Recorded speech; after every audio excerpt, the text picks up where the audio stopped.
ஊழலை ஒழிக்க வந்த நாயகன் இருக்கால, ஜனநாயகன், இவர் வீட்டுக்கு மட்டும்தான் 2 முறை வருமான வரித்துறை ரெய்டுக்கு வந்திருக்கு. 2 முறை ரெய்டுக்கு வந்தோம். 2 முறையும் இவர் தவறுபடி கண்டுபிடிச்சோம்.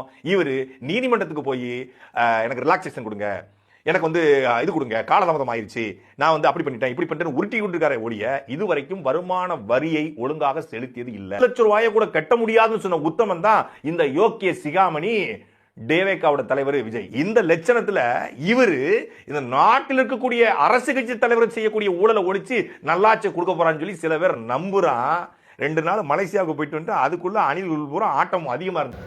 என்னடா சாட்டை உன் சேட்டை வர ரொம்ப நாள் அதிகமாக போயின்னு இருக்கிய.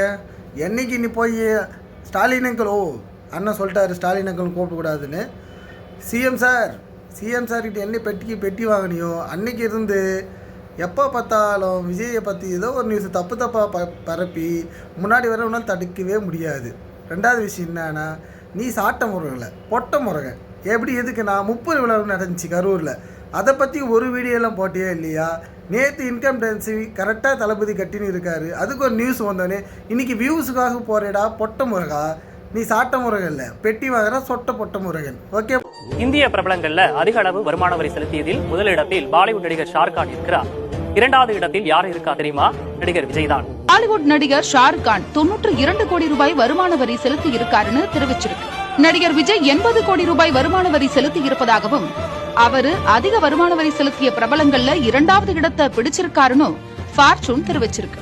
விஜய் அவர்களுக்கு 1.5 கோடி ரூபாய் வருமான வரி அப்படிங்கிறவங்க எக்ஸ்ட்ராவா நீங்க கட்டிதான் ஆகணும். 10 வருஷத்துக்கு முன்னாடி இருக்கக்கூடிய வழக்கு, 6 வருஷத்துக்கு முன்னாடி ஒரு வழக்கு தொடர்ந்து இருக்கிறார். யாருக்கு எதிராக? வருமான வரித்துறைக்கு எதிராக. நான் சரியாதான் டாக்ஸ் கட்டியிருக்கேன், எனக்கு 1.5 கோடி ரூபாய் நீங்க என்ன கேட்டிருக்கீங்க, அபராதம் விதிச்சிருக்கீங்க, தப்புன்னு சொல்லியிருக்காரு. இல்ல நாங்க சரியாதான் அந்த வழக்கை தொடர்ந்து இருக்கிறோம் அப்படின்னு சொல்லி ஐடி துறை அதற்கான ஃபைல் மனு கொடுத்திருக்காங்க. இது வழக்கு விசாரணைக்கு வந்திருக்கு.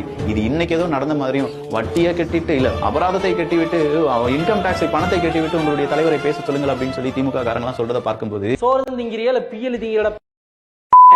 இந்த பொழப்புக்கு 4 பேர் கிகோலோ பையா அப்படின்னு சொல்லி உங்களுக்கு வாய்ஸ் ஓவர் கேட்கலையா சார்?